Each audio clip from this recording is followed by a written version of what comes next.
When Microsoft was started 40 years ago, I wanted to build a successful business, but I also wanted to make people's lives better. I believed computers could revolutionize the way people lived and worked. But back then, only big companies could afford them. I wanted to give access to everyone. As I got older and traveled more and learned about the world, I realized that billions of people had problems that computers couldn't solve. They lacked the basics of a good life: food, shelter, health, education, and opportunity. And so I started my second career with my wife, Melinda. With the money I'd been lucky enough to earn at Microsoft, we started working toward a different goal: a healthy and productive life for everyone. That's why I come to Nigeria, and that's why Melinda and I will continue coming for as long as we can. Our biggest office in Africa is here. We've already committed over 1.6 billion in Nigeria so far.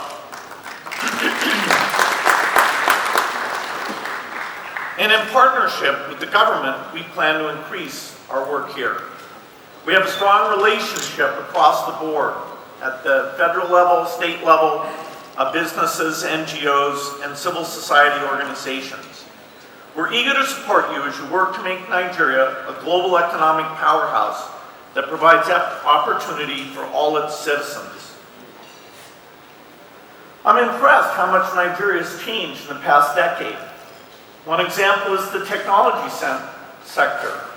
The energy I talked about during the early days of Microsoft, our passion and our willingness to take risks, that same energy now powers technology hubs across Nigeria, like Co-Creation and Inspire.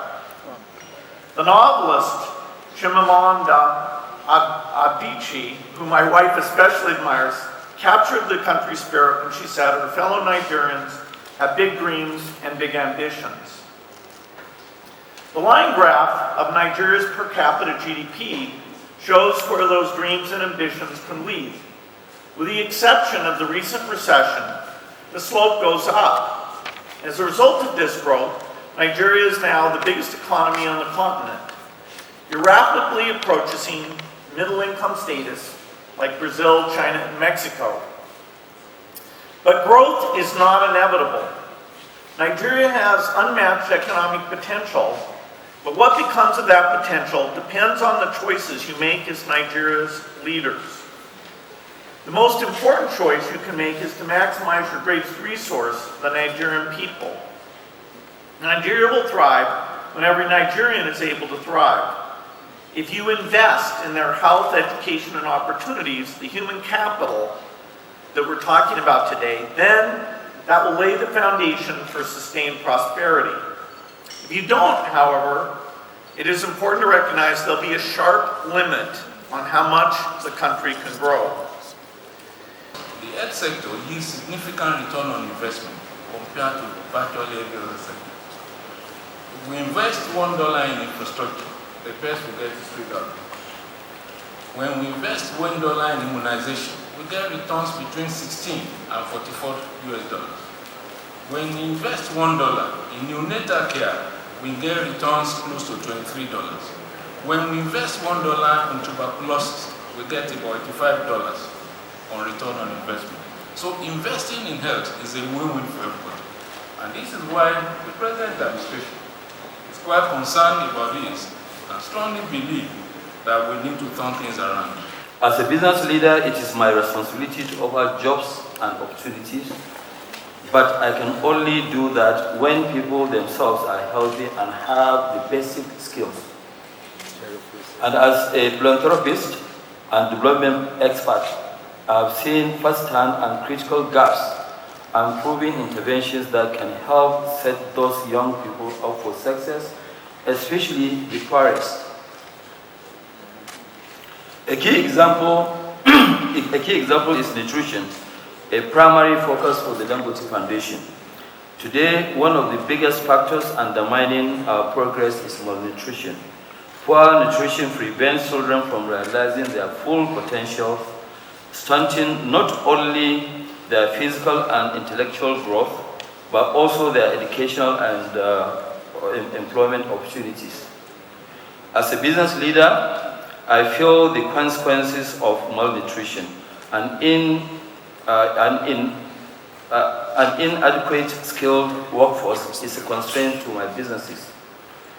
And again, as a philanthropist and development expert, it is the kind of challenge I'm committed to help solve.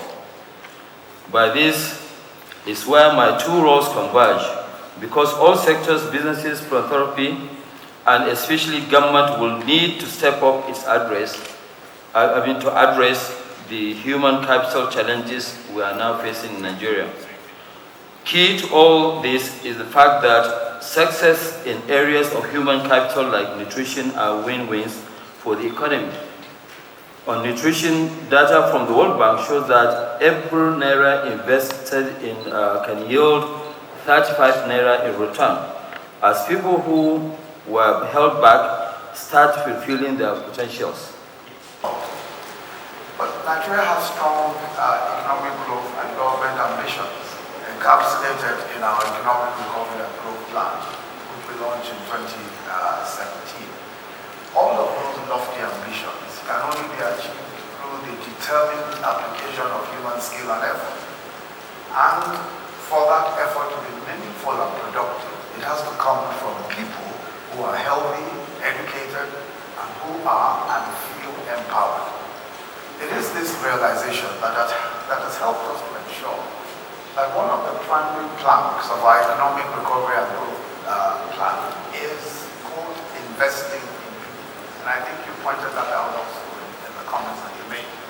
And it is for this reason that we're expanding the reach and quality of our healthcare through the National Healthcare Insurance Scheme and working to guarantee basic education for all persons, whilst also upgrading and modernizing the quality of secondary and post-secondary education. And the government of Nigeria, like all governments, grapples with multiple competing agendas that clamour for attention.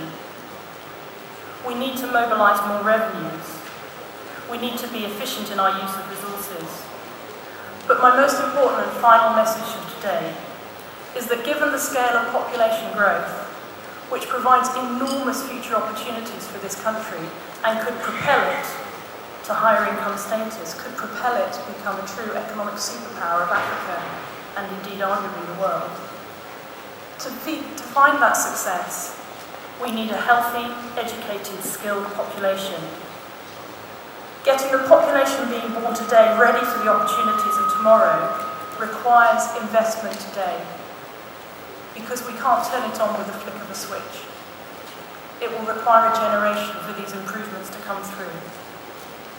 It's the right thing to do because it's a sound economic investment, but it's also the right thing to do for every single individual in this country.